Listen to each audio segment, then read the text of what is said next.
Howdy, howdy, howdy. This is The Big Hit, and I am your host, Chris Miller. A lot of basketball to start off a whole segment of March Madness, but we begin by introducing some new noise to the crew.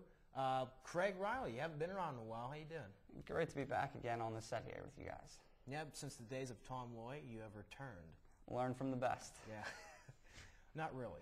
But. And tag along with him is WIAP Radio, Sports Talk Live, radio guy, Scott Grangino. Good to see you here. Glad to be here, ready to talk some college basketball. All right, and let's begin with the first topic. Going back to last weekend, Georgetown versus UNC, and UNC absolutely blew an 11-point lead in the second half. John Wallace hitting a three with 31 seconds left. UNC couldn't win the game at the buzzer. Then in overtime, Georgetown reels off 14 straight points to head to the Final Four for the first time since 1985. Craig, did Georgetown win the game or did UNC blow it? Teams as good as North Carolina don't just go that cold on their own. The Hoyas clearly had their hand in that. And on top of that, Georgetown was able to come back from 11 down in the second half, which is no easy deficit. So North Carolina, strong defensive team, lacking 8 points, but played pretty solid in this game. Georgetown was still able to come back in that game. On top of that, they put up 14 straight in overtime, as you said. You put all that together, you have to say the Hoyas had their hand in this win. It wasn't like North Carolina just handed it to them. North Carolina did go cold, but I still think that's part of Georgetown's D that you have to credit for that. It's not all on North Carolina blowing it. Well, yeah, but North Carolina, I mean, they went 1 for 23 shooting. They kind of handed it to them offensively, but Georgetown's defense, give them credit. They do have one of the best defenses in all the land. Scott? I'm going to say a little bit of both. Georgetown outscored UNC 31-9. And they just went real cold, really shot themselves in the foot. But Georgetown never surrendered. They never gave up. Nobody on that team believed that they were going to lose. They stuck with it, and they wound up winning, and they deserved the victory. Yeah, I'm gonna have to go with UNC absolutely blowing the game. Like I put up the stat earlier, 1 for 23. This is something that this type of program, like North Carolina, they just don't do that, shooting 1 for 23. Especially giving up 14 straight points in overtime. This is the Elite Eight. The programs like North Carolina, they just don't let this happen. So, yeah, I think North Carolina absolutely blew the game. But give credit to Georgetown coming back strong. I think overall North Carolina had the edge. But Georgetown, when it came down to it, they executed when it mattered most. So, congratulations to them. And let's get to the Final Four matchups. 2 on the slate this Saturday night. The first one we're going to get to is Billy Donovan versus Howland, UCLA versus Florida. Who you taking?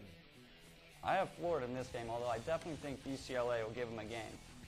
Ben Howland's the type of coach. He'll adjust from last year, see the mistakes they made against Florida in the national championship, because Florida is still the same team as they were then. UCLA pretty similar. So I definitely think Howland will make the adjustments, but I still think Florida's just going to be way too much for them. The main knock on Florida so far in the tournament has been that they can't really start hot out of the gates. They start slow, sort of come back at the end of the first half, and turn it up in the second half. Against a team like UCLA, as we said before, hasn't given up more than 55 points in an opponent and has only scored 70 once. You get down by a little. They're a tough defense, but I still think Florida has what it takes to make a comeback. And when you're playing a team that only gives up that many points, it's easy to put together one run and get right back in the game.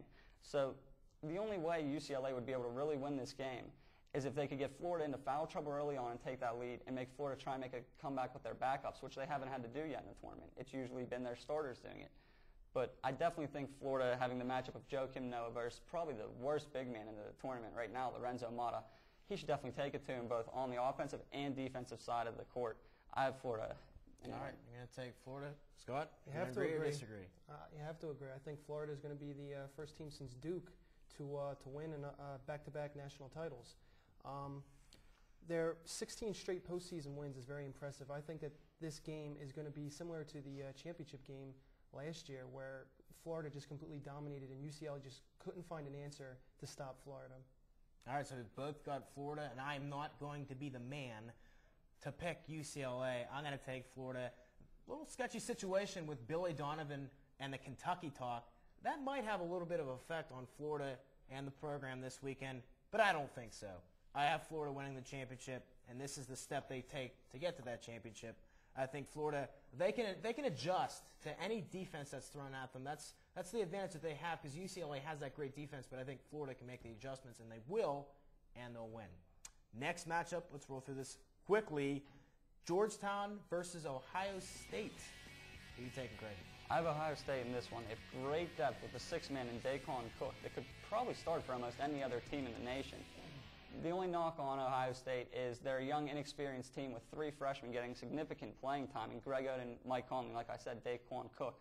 But Georgetown has just as little experience when it comes to the tournament. I think Greg Oden, as long as he can stay out of foul trouble, which is a big if against Roy Hibbert, I still think Ohio State will take this game down.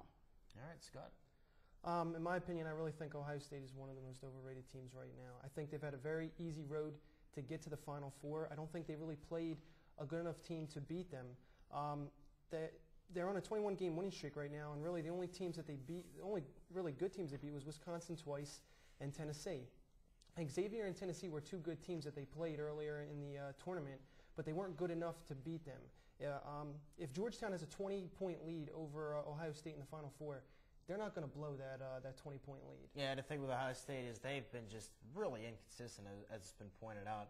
Greg Oden, as people watch the show, they know that I think he's overrated. It's going to come down to him and Roy Hibbert. Both of them get into foul trouble a lot. It's going to come down to who stays out of foul trouble. I don't think Greg Oden will stay out of foul trouble. He gets fouled out early and becomes most likely very ineffective in the game. I take Georgetown to meet Florida in the NCAA championship game. And finally, we go to D2 last weekend. Barton versus Winona State. Barton down by 7 with 45 seconds left. Anthony Atkinson scoring 10 straight, including the smooth layup that you'll see in just a little bit. At the buzzer, they go crazy. Get this. There's the nice lookout smooth. Right at the buzzer.